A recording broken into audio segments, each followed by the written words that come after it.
It was just after midnight, and I was alone in the house. I live on the East Coast, small town, nothing special.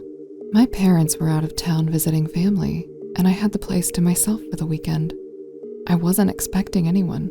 I wasn't texting anyone. Just winding down, watching YouTube on the couch, blanket half over me, with the lights off except for the kitchen and the soft glow of the TV.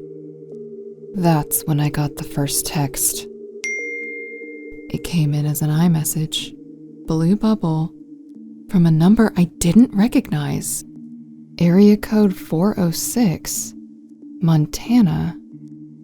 I don't know a single person from Montana. I don't even know anyone who's been there. I've lived on the East Coast my entire life, and there's no overlap between my contacts and anything out west. There was no message, just a pin attachment. The preview of the pin briefly looked familiar, so I tapped into it. Then, the map opened on my phone, and on the screen, it was my house. My actual house. Suddenly, every part of me went cold. I sat up a little straighter, holding my phone tight. I didn't know what to make of it. Was it a mistake? A weird glitch? Or a wrong number? I just stared at the screen, waiting for another message or some kind of explanation. But nothing came. I texted back. Who is this? 3 dots appeared, then disappeared. I stayed frozen. I thought maybe it was a scammer, but no links, no follow-up, just my exact house as a dropped pin, sent deliberately. Then I got another message. You always sit in the same spot. My stomach dropped. I backed away from the window instinctively. At 12:14 a.m., another iMessage came through. This one wasn't a dropped pin. It was a live location shared through the Find My app. Not just a static point, a constantly updating dot that tracked them in real time. Wherever they went, I could see it. The starting point was about an hour away. It looked like a country road near a highway exit I didn't recognize. The dot was moving.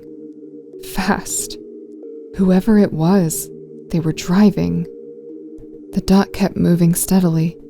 It was still on a highway an hour out, a direct line straight toward my county. The realization hit hard, like ice water down my back. This wasn't some random drive. Whoever this was, they were coming directly to me. My first instinct was to close the app, but I couldn't. My hands felt glued to the phone.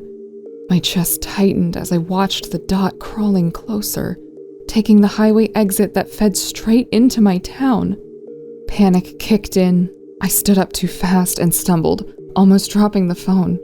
My mind raced with everything I hadn't done. Doors, windows, lights. I snapped into motion. I ran upstairs, locking the window in my room even though I never opened it. The same goes for the bathroom window. I came back down, grabbed the landline phone we still keep in the kitchen, and checked to make sure it had a signal. I moved through the house quickly, locking the front door even though I was pretty sure I already had. As I returned upstairs, I flicked off every light as I went. Kitchen, hallway, living room. I wanted everything as dark as they could be. I shut the door to my bedroom, locking it behind me. I crouched low below the window and just stayed there, holding my phone with both hands. I reverse searched the number online. For some odd reason, it hadn't occurred to me to do it after the first pin. But there was nothing. No name, no carrier ID.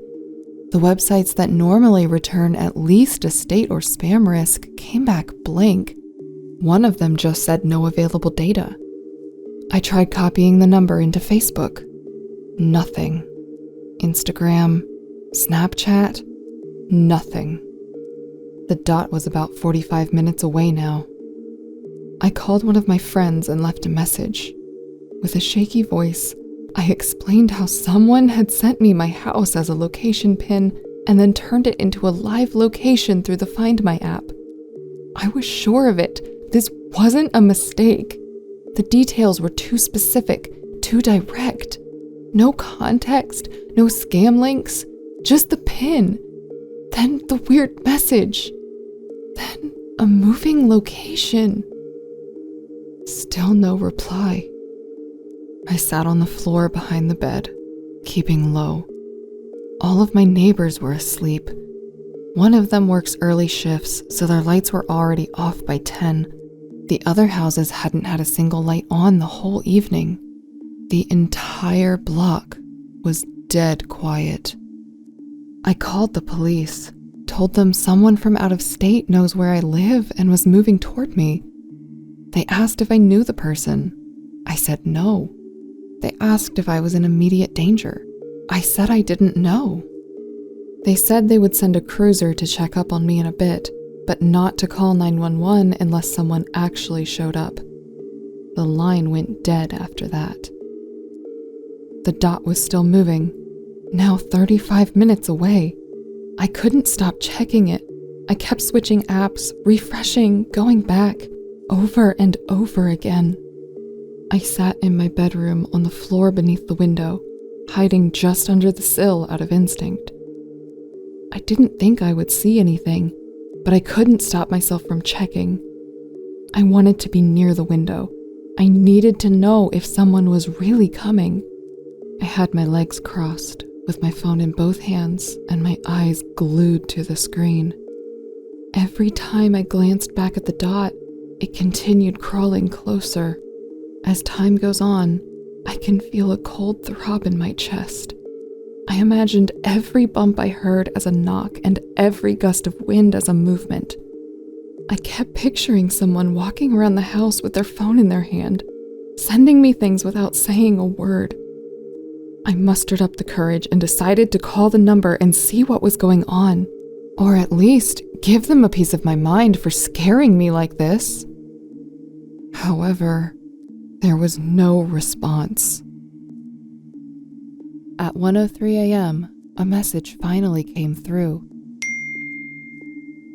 You always sit in the same spot. My throat felt dry. I curled into the corner between the nightstand and the wall. My phone lit up my face, but I didn't care anymore. I just wanted to watch that dot. I had to know. The location was 25 minutes away, then 20. Were they really coming towards my house? I started to deny it. There is no way they are, and even if so, what would they do? I don't even know this person. Time started to stretch. I was staring at the screen, barely blinking. I have already lost track on how long I'd stared at it, watching it slowly eat up the distance. I wasn't sure if the police would actually come. I didn't hear a siren, no knocking, no headlights outside. I didn't even know if they could find someone from just a number and a moving dot. The dot crept through the center of town, then 15 minutes away, then 12, then 9. It passed the gas station and the local grocery store. It was taking the same route I would take to get home. My legs were stiff from not moving at all. I stayed quiet. I don't know why. It felt wrong to even shift around too much. I kept glancing at the door to my bedroom like something might come through it. At 1:39 a.m., the dot turned onto my street. Then, it stopped. My stomach dropped so hard I felt dizzy. I grabbed my phone and fumbled through the lock screen, trying to redial the police. My hands were shaking so badly I hit the wrong buttons twice. It sat at the edge of the block for a full minute, remaining perfectly still. The entire time, I was holding my breath. It started moving again, going right past the first house, and the second, Then it stopped. Right in front of my house. I crawled over to the window slowly, just enough to peek beneath the blinds without pressing my face up. A pair of headlights was sitting silently at the curb. My phone buzzed. It was another message from the person. Then came a photo, taken from the street, aiming up at my house, directly at my bedroom window. The next second, I can hear the car door being opened.